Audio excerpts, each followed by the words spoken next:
Hello everyone, so I will show you today how to export and import a project in NetBeans IDE. So once you have the project open, you will just have to go to File and then Export Project over here, and then you choose to ZIP. Once you choose to ZIP, you will have over here to choose the folder that you're going to export the project to. So I'll just browse, and then I have a folder called Java Exports that I will save my project to. Once in the folder, I can here type the project name. For example, I will call it my project.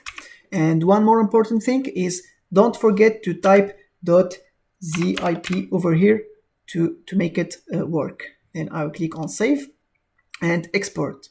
And that's it. And now I have my project saved or exported. And if you want to import it, let me just first delete this project from the IDE.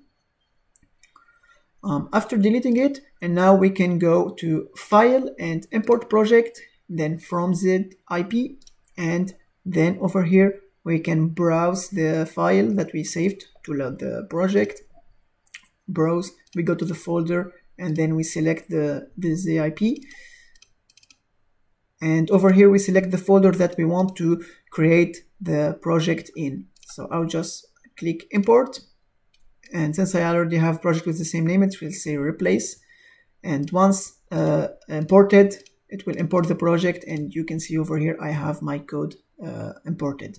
So thank you for watching, and don't forget to subscribe.